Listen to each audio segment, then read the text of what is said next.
Hey everyone, Dockwell here, and welcome to another one of my Dota 2 hero guides. Today we're going to be taking a look at Muerta.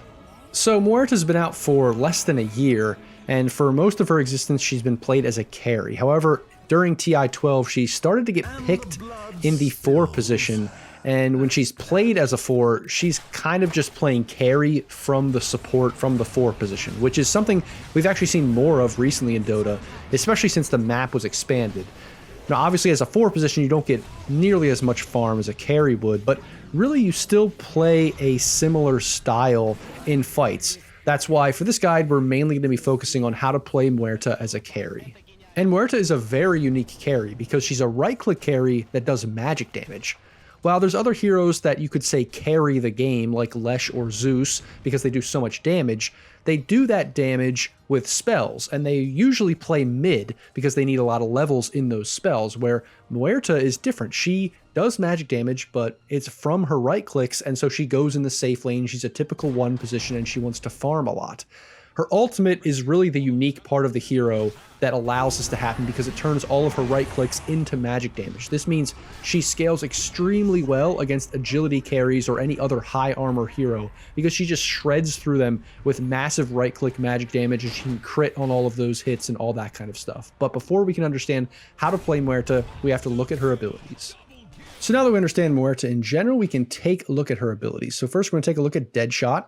So it seems like a pretty simple ability at first. You just click it on an enemy, this vector target comes up, and you can just let it go. It does damage to the enemy and then just flies off in a direction. But really what you want to do is aim it at another enemy so that it damages both of them and then fears the other one. But you can also use it on a tree. So it reflects off the tree, destroys the tree, and then fears the enemy and does damage to them. So this ability is great throughout the entirety of the game, but it's really, really good in the laning stage because you can use it to secure last hits, to harass, obviously, but also if you're chasing the enemy down, trying to kill them, you can make them run back towards you. There's always going to be trees in the vicinity of the lane, or if they are chasing you down, trying to kill you, you can always use it to fear them away from you. So it just has a lot of versatility with the skill shot. It can be a little bit difficult to hit, so you do have to practice it some, but it's a very good ability throughout the entirety of the game.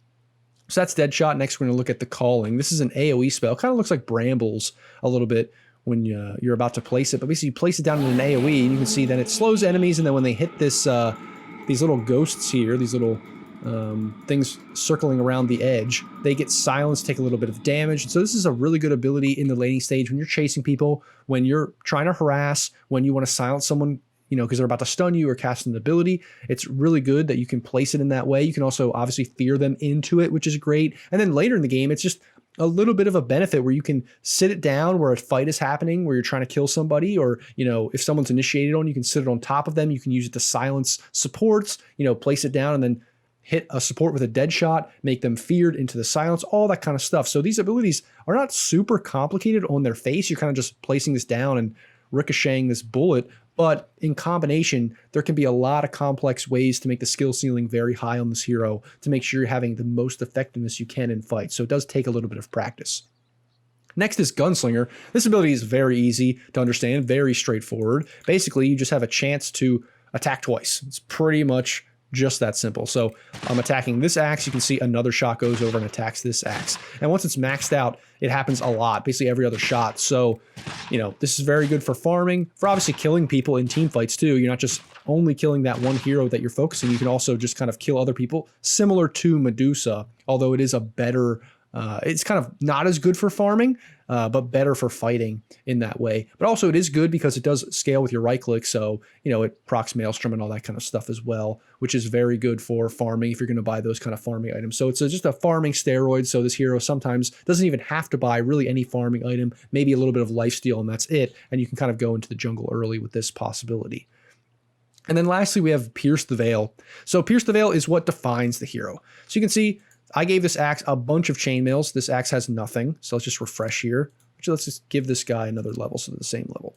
So here, obviously, I'm hitting this guy. Does almost no damage. Hitting this guy does a significant amount of damage. Not a ton, but definitely more.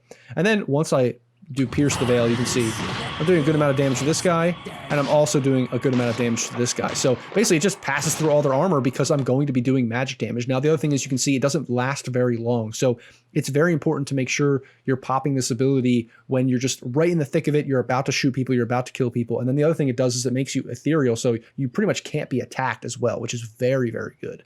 And then you can also do damage to heroes pretty much regardless, even if they are ethereal as well. So something like Necro, it's very, very good against that. But it deals no damage to magic immune targets right now, at least as it stands.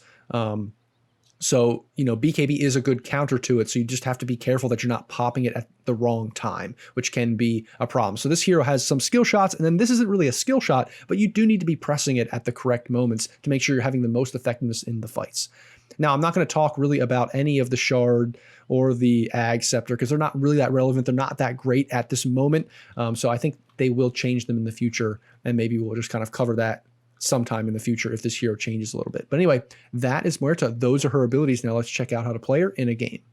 Muerta's laning stage is very similar to other ranged heroes like Drow, except her basic abilities have a lot of utility in lane. So she can be extremely deadly when she's paired with the right support, in the right circumstance, in the right matchup.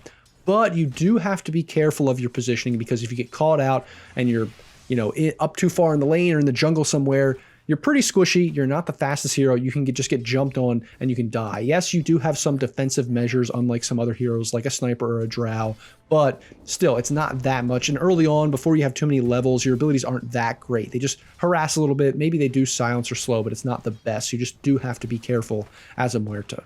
Then the lane is pretty straightforward. I kind of already talked about how you would use those abilities in lane to get aggressive or defend yourself. And then from there, in the transition out of the laning stage, she has that built-in farming steroid that allows her to jungle fairly early on. Maybe it's not as early as like Sven or Luna, because those farming steroids that those heroes have are probably a little bit better. But you really only need lifesteal. Maybe you will buy a Maelstrom, and then that's pretty much it. And you can farm very, very quickly. You can even farm stacks with the hero. So you're going to want to transition into farming the jungle pretty early. You're not like another aggressive melee carry, like maybe a lifestealer or something that just wants to park himself in the lane. You do want to make sure you're clearing stacks and clearing camps as fast as possible, because that is part of the hero's strength. As with most carries, you're going to want to spend a good portion of the early and mid game farming, but you don't just want to sit back in the jungle and farm for 20 minutes. Her ultimate is extremely powerful throughout most of the game, so you don't just want to sit there and waste it. If it's up, you want to try to take a fight, try to get a kill with it. Now, obviously, don't force it, but she is very good early on, especially because her normal basic abilities are super powerful before people get BKB or Manta or any kind of dispel like that, before there's Force Stabs and Glimmer Capes and all that kind of stuff. If you, fear somebody, silence someone, you can really easily kill them with your ultimate. So you definitely want to take advantage of that early on in the game. Then late game, this hero is all about her ultimate and knowing when to pop it, because as you saw, it doesn't really last that long. So you don't just want to pop it, early or when the fight really hasn't broken out, because then the enemy will just notice that and retreat because they know you're going to do a lot of damage. So really what you want to do is slightly different than, a sniper or a drow or something like that, because yeah, you don't want to get initiated on and bursted full to zero, but you do kind of want to bait the enemy in and then turn on them with a BKB, turn on them with your ult, and just slay them and destroy them. Now, it really helps if you have good initiating heroes, if you have good frontline tanky heroes to kind of go in and just force the enemy to react. But if you don't have that, you kind of need to position yourself well and kind of play a team game like that, because you are very squishy. So if you do get jumped, if you do get locked down without being able to pop any of your abilities or your BKB or anything like that, you can just die. But if you're able to hit people, you will win the game. That's kind of just how this hero works. The definition of glass cannon, that is basically Muerta. If you can hit, you can win. Then lastly, I think the one problem you have ultra late game, and the reason why this hero isn't like the best late game carry, is obviously because, people get a lot of HP with 60-minute items. They could get Giant's Ring and stuff like that, so it's a little bit harder to burst through them. But really the thing is that you can buy items, you can get items that allow you to attack ethereal targets, which kind of makes Muerta not as good, because that's really one of the big things, is that once she pops her ultimate, she kind of really can't get hit. Yes, she can take spell damage and stuff like that, but that doesn't scale very well into the late game.